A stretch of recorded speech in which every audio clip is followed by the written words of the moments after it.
నమస్తే అండి. నమస్తే. ఇప్పటివరకు కీచక టీచర్స్‌ని చూసాం. ప్రిన్సిపల్స్‌ని చూసాం.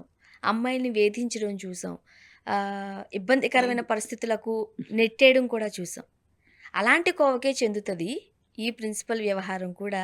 కాపోతే ఇక్కడ ఆశ్చర్యకరమైన విషయం ఏంటంటే, ఒక అబ్బాయిని బలవంతం పెట్టాడంట ప్రిన్సిపల్. బలవంతంగా ఇంటికి తీసుకెళ్తే ఆ స్టూడెంట్ ఏం చేశాడు అనంటే, అతని పర్సనల్ ప్రైవేట్ పార్ట్స్‌ని కరిచేసాడంట అతను. హింసించాడంట. పారిపోయి వచ్చేసాడంట అతను. ఇలాంటి ప్రిన్సిపల్స్ కూడా ఉన్నారా? ఇంక స్టూడెంట్స్ అంటే ఏమనాలి వాళ్ళని మనం? హ్మ్. ఆ స్టూడెంట్స్ పరిస్థితి ఏంటి? భయం అనిపియలేదు? భయమే అనిపిచ్చింది. ఆ! ఎందుకంటే, మనం మరి ఇలాంటి పరిస్థితుల్లో అమ్మాయిలుంటే, అమ్మాయిల పట్ల మనం ఎట్లా అయితే ఒక సహానుభూతిని వ్యక్తం చేస్తామో, ఖండిస్తామో, ధైర్యం చెప్తామో, అబ్బాయిలకి కూడా అలాగే చెప్పాలి మనం. ఇది అతని వయసెంతో రాయలేదు. ఆ పిల్లాడి వయసెంతో రాయలేదు. రాయలేదు. 18 సంవత్సరాల లోపుగానే ఆ పిల్లాడికి ఉంది అంటే గనక, ఈ మాస్టారు పని అయింది పెళ్లి. అంటే ఆ తర్వాత వయసైనా కేసు కేసే. పోక్సో కేసు పెట్టొచ్చు. హ్మ్. పోక్సోలో కేవలం అమ్మాయిలకే కాదు, అబ్బాయిలకి కూడా అబ్బాయిలకి కూడా. పోక్సో మైనర్ కేసు అయితే అబ్బాయిలకి. మైనర్ అయితే 18 సంవత్సరాల లోపైతే గనక అబ్బాయిలు కూడా పెట్టొచ్చు పోక్సో కేసు. అందుకని ఏంటంటే, ఈ అది ఒక్కటే క్లారిటీ రావాలి. ఇకపోతే విషయానికొస్తే, అతను మీకు టీసీ ఇవ్వాలి అంటే, హ్మ్. బహుశా నేను అనుకోవటం ఇంటర్మీడియేట్ అని అనుకుంటున్నా. అయ్యుండొచ్చు. ఇంటర్మీడియేట్ అయితే గనక ఒక రోజులు, వారం, వారం చిన్నయినా చాలు. వారం గూడా అక్కర్లా. 24 గంటలు చిన్నయినా గాని, ఒక్కరోజు. 18 సంవత్సరాలు నిండటానికి 24 గంటలు తక్కువున్నా గానీ పోక్సో కేస్ పెట్టొచ్చు. అయితే ఇట్లా చేసే టీచర్లు, ప్రిన్సిపాల్సు ఉన్నారు. హ్మ్. అబ్బాయిల పట్ల కూడా ఇట్లా క్రూరంగా ప్రవర్తించేవాళ్ళు. ఇప్పుడు మనం సినిమాల విషయంలో మాట్లాడుకుంటే, కాస్టింగ్ కౌచ్ విషయంలో మొన్నే మనం మాట్లాడుకున్నాం. అవును. మేల్ యాక్టర్స్‌కి కూడా కాస్టింగ్ కౌచ్ ఇబ్బందుంది. వా కొంతమంది బాహాటంగా చెప్తున్నారు అని అనుకున్నాం.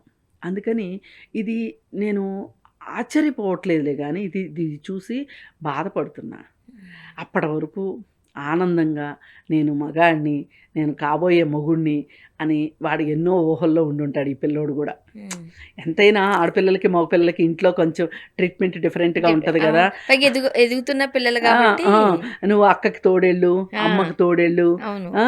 అనే ఒక రకమైన ప్రైడ్‌లో ఉంటాడు వాడు హ్మ్. పాపం. హ్మ్. అలాంటి వాడిని ఇలా హింసించేసరికి అందుకే వాడంత రివోల్ట్ అయిపోయాడు. ఆ! రివోల్ట్ అయిపోయి గాయపరిచొచ్చాడు. నిజంగా కొంచెం ధైర్యంగా ఉన్నాడనే చెప్పుకోవచ్చు ఆ చాలా విషయంలో. ధైర్యంగున్నాడు. ఇలానే ఉండాలి. హ్మ్. బెబ్బుల్లాగానే ప్రవర్తించాలి. ఆడపిల్లలైనా అట్లాగే ఉండాలి. ఉండకూడదని కాదు. ఏదైనా హ్మ్, ఇది అసహజమని కూడా నేను అనుకోవట్ల. ఇలా జరగటము అసహజమని కూడా నేను అనుకోవట్ల. ఎందుకంటే నేను ట్రాన్స్‌జెండర్స్ ఎల్‌జీబీటీక్యూ సమూహాలతో కలిసి పనిచేస్తాను గదా! కొంతమంది గేస్ ఉంటారు, కొంతమంది బైసెక్సువల్స్ ఉంటారు, కొంతమంది ట్రాన్స్‌జెండర్స్ ఉంటారు, అమ్మాయిలు అబ్బాయిలుగా మారినవాళ్ళు, అబ్బాయిలు అమ్మాయిలుగా మారినవాళ్ళు, వీళ్ళందరినీ నేను చూస్తుంటాను కాబట్టి, ఇది ఒక రకమైన ఆహ్, ఈ ఈ ఈ ఈ గే మనస్తత్వం ఏదైతే ఉందో, ఈ బైసెక్సువల్ మనస్తత్వం ఏదైతే ఉందో, మీకిష్టమైన వాళ్ళతో మీరుంటే పర్వాలేదు. హ్మ్. కానీ ఇప్పుడు ఆ పిల్లాడు వాడి భవిష్యత్తు ఏమవుతది? భయం పట్టుకుంటారు కదండీ! పైగా నీకొక అధికారం ఉంది కాబట్టి, అధికారాన్ని చూపించి చెయ్యడము.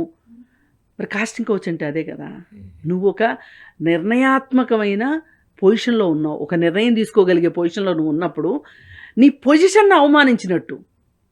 ఇప్పుడు అవమానం ఏంటి అంటే ఇక్కడ అవును. ఆ వ్యక్తి కాదు. ఆ వ్యక్తి యొక్క పొజిషన్ అతను ఒక ప్రిన్సిపాలు. ఒక ప్రిన్సిపాల్ అలా చేస్తాడా? ఎంత మచ్చ తీసుకురావటం, నీ ప్రొఫెషన్‌కి నువ్వు ఎంత మచ్చ తీసుకురావటం. అందుకని ఈ ఇది ఈ వేధింపులు ఏవైతే ఉన్నాయో, లైంగిక వేధింపులు, పురుషుల పైన కానీ స్త్రీల పైన గానీ, బాలల పైన కానీ, బాలికల పైన గానీ జరగటం అనేది ఏమాత్రం ఆమోదించే విషయం కాదు. మానసికంగా వాళ్ళ పైన చాలా సంవత్సరాలు ఈ ప్రభావం ఉంటది. ఇట్లా జరిగితే. ఇప్పుడు చిన్న పిల్లల పైన అత్యాచారమే చెయ్యక్కర్లేదు. అవును. గిల్లటము, గిచ్చటము, రాంగ్ టచ్. బ్యాడ్ టచ్ ఇవి ఎలా అనిపిస్తాయంటే, ఇ చిన్నప్పుడు ఇవి అనుభవించిన వాళ్ళకి ప్రపంచం మీద నమ్మకం పోద్ది. ఈవెన్ భర్త మీద కూడా నమ్మకం ఉండదు ఇట్లాంటి వాళ్ళకి. అవును. అసలు ఇట్లా జరిగి ఇది తల్లిదండ్రుల ఆహ్, దృష్టికి కూడా వెళ్ళకుండా ఆ ఆడపిల్లలకు గానీ, మగపిల్లలకు గానీ పెళ్ళిళ్ళు చేస్తే వాళ్ళు వాళ్ళ భార్యలతోటి, వాళ్ళ భర్తలతోటి వాళ్ళు ఫిజికల్ రిలేషన్ మెయింటైన్ చేయలేరు. అవును. అలా చాలా విడాకులవుతాయి ఆ కారణం చేత. అది ఇవన్నీ బయట చెప్పరు గానీ, అవును. నిజంగా వాళ్ళేంటంటే వాళ్ళకి ఆ రిలేషన్‌షిప్ మీదే గౌరవం పోతది. అదేదో చాలా తప్పనుకుంటారు. ఎందుకంటే ఒకప్పుడు ఆ రిలేషన్ వల్ల వాళ్ళు చాలా వేదన అనుభవించారు గదా! అందుకని ఇప్పుడు ఈ రిలేషన్ కూడా ఇంతేనా అనిపిస్తది.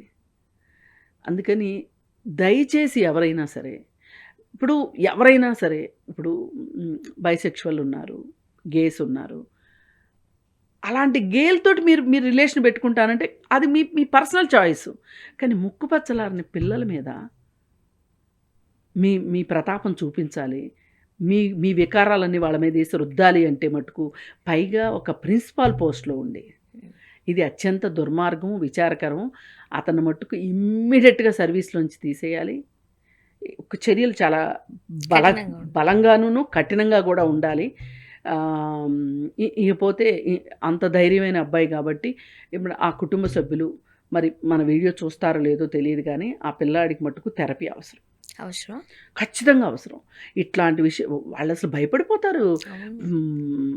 ఎవరిని చూసినా వాళ్ళకి ఆ ఉద్దేశం ఉంది కావచ్చు అని అనిపిస్తది వీళ్ళకి. కరెక్టే. అందుకని ఎవ్వరైనా సరే ఇది రాసి పెట్టుకోండి. ఆహ్, లైంగిక వేధింపులు జరిగినయి అంటే గనక అది చిన్నపిల్లలా, పెద్దవాళ్ళా అనేది కాదు ప్రశ్న. అది మీకు ఇష్టం లేని చర్య. ఆ ఇష్టం లేని చర్యను మీరు ఆమోదించలేదు, ప్రతిఘటించారు. ఒకవేళ ప్రతిఘటించలేక సహకరించారు.